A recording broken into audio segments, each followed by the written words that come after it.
आज का हमारा टॉपिक है शीर्षाभिमुख कोण वर्टिकली अपोजिट एंगल।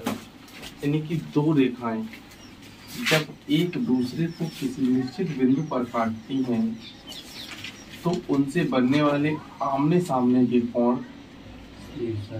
शीर्षाभिमुख कोण कहलाते हैं। जैसे बेटा आपके सामने दो रेखाएं हमने ली हैं, एल और एम रेखाएं हैं। ये दोनों रेखाएं ओ बिंदु पर प्रतिच्छेद कर रही हैं। ओ बिंदु पर जब प्रतिच्छेद कर रही हैं तो बेटा इनसे जो बनने वाले आमने सामने के कोण हैं, ये दोनों कोण आपके शीर्षाभिमुख कोण कहलाते हैं। जैसे बेटा अगर ये कोण ए है तो बेटा ये कोण भी ए होगा। ये कोण अगर एक्स है तो ये कोण भी आपका एक्स होगा। ठीक, अब इसी से तो हम कह सकते हैं दो कोण शीर्षाभिमुख कोण कहलाते हैं जब उनकी भुजाओं से विपरीत बनने वाले जो कोण होते हैं, जो विपरीत जो युग्म बनाते हैं, वो दोनों कोण कैसे कहलाते हैं बेटा?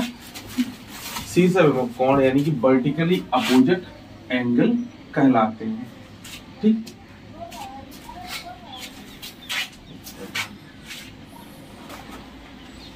देखो बेटा मेरा क्वेश्चन है कि एल और एम दो प्रतिच्छेदी रेखाएं किसी बिंदु ओ पर प्रतिच्छेद कर रही हैं, तो आपको यहाँ पर ये कोण दे रखे हैं। इन सभी कोण की वैल्यू फाइंड करनी है। तो यहाँ पर बेटा आपको x अंश इक्वल टू दे रखा है 30 डिग्री। अन्य सभी कोणों के मान आपको पता करने हैं।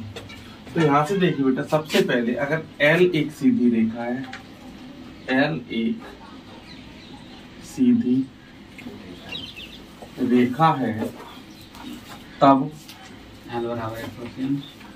x plus y equal to 180 अंश होगा। क्यों होगा बेटा? रैखिक युग्म अभिग्रही, रैखिक युग्म अभिग्रही के अनुसार एक सीधी रेखा पर बनने वाले सभी कोणों का मान, कोणों का योग 180 अंश होता है। तो बेटा यहाँ से देखिए बेटा x की वैल्यू आपको दे रखी, कितनी दे रखी बेटा? 30 अंश प्लस बाई अंश बराबर हो जाएगा 180 अंश। हमें बाई अंश बराबर फाइंड करना है, तो बेटा 180 माइनस 30 अंश, तो बाई बराबर निकल के आएगा कितना बेटा? 180 में 30 कम करेंगे 150 अंश। अब हमें बाई भी मिल गया, एक्स भी मिल गया। अब हमें जेड और यू पता करना है। तो देखिए बेटा ये दोनों एक्स के सामने जेड और बाई के सामने यू है।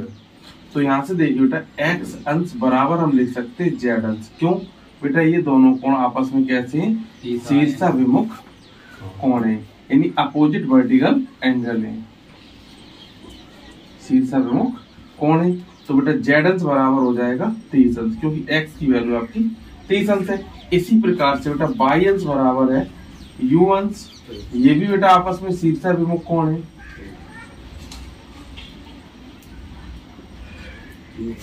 जब ये शीर्षाभिमुख ये हैं तो बेटा यू अंश बराबर हो जाएगा 150 अंश, जो कि हमने अभी फाइंड किया है। तो यू भी आपका कितना हो जाएगा? 150 अंश।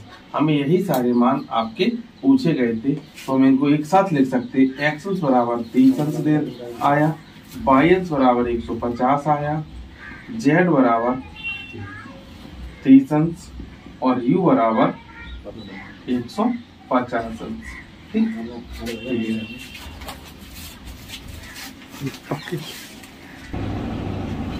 देखो बेटा नेक्स्ट क्वेश्चन है आपका कि इस तरीके से एक एंगल बना हुआ है, यहाँ पर 2y, 3y और 4y दे रखा है।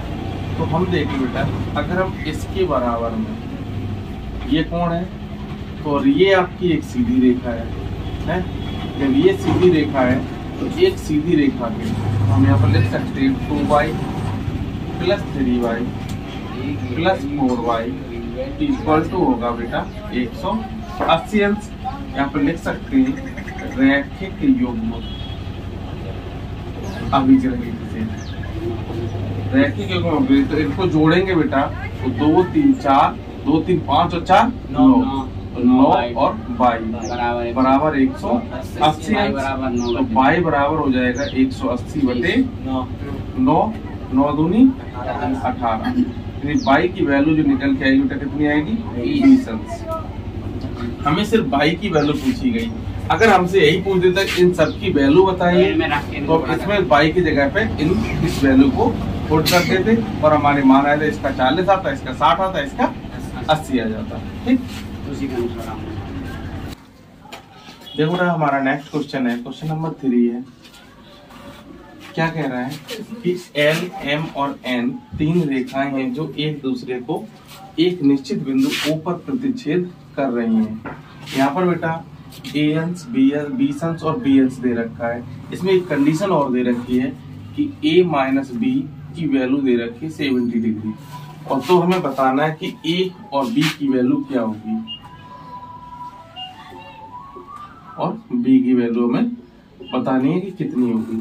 तो सबसे पहले बेटा हम रेखीय युग्म अपग्रहित लगा देते हैं। तो देखिए ANs plus BNs plus 20 equal to 180। क्यों बेटा?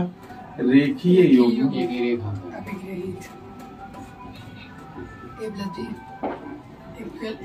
अभिग्रहित से, इस कंडीशन को हमने फर्स्ट मान लिया। A प्लस बी बराबर 20 है, तो यहाँ पर देखिए बेटा A प्लस बी बराबर हो जाएगा 180 माइनस 20, तो A प्लस बी बराबर 160 डिग्री। ये होगी कंडीशन 2।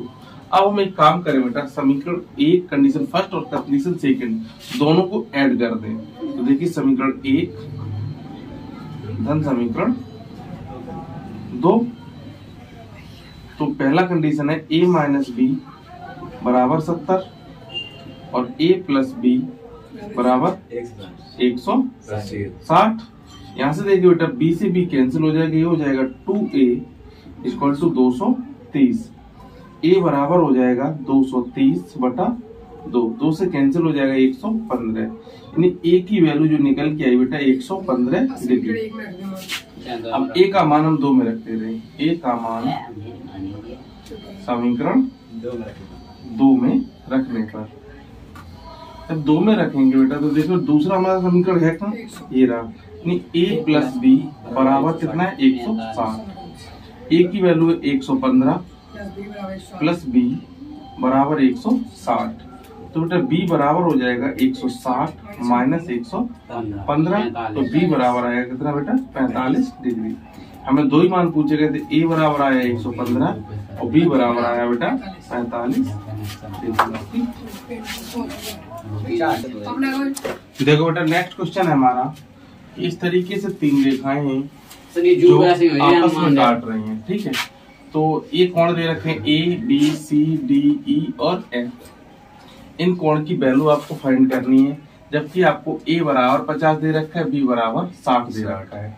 अगर बेटा यहाँ से देखिए बेटा, अगर हम लगा लें शीर्षाभिमुख कोण अपोजिट वर्टिकली एंगल, तो बेटा A बराबर D होगा, A बराबर D होगा। क्यों होगा बेटा?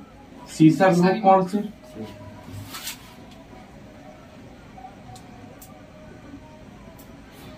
तो बेटा हम D बराबर कितना हो जाएगा 50, क्योंकि A की वैल्यू कितनी है 50।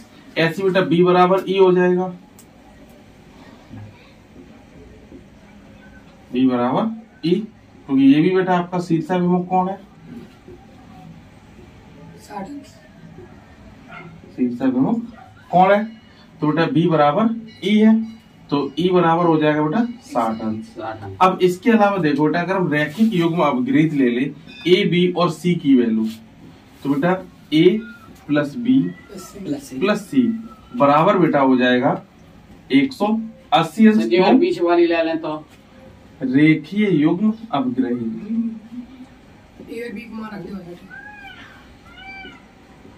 रेखीय युग्म अपग्रहित हम कोई सी भी बेटा रेखा ले सकते हैं, कोई सी भी, जरूरी क्योंकि सभी रेखाएं कैसी है सीधी रेखाएं हैं, तो हम इनमें से जरूरी नहीं हमने ये रेखा ली है, आप ये ले सकते हो, ये ले सकते हो, ये ले सकते हो, कोई सी भी रेखा ले सकते हो, उस पर बनने वाले सभी कोणों का योग 180 अंश ही होगा।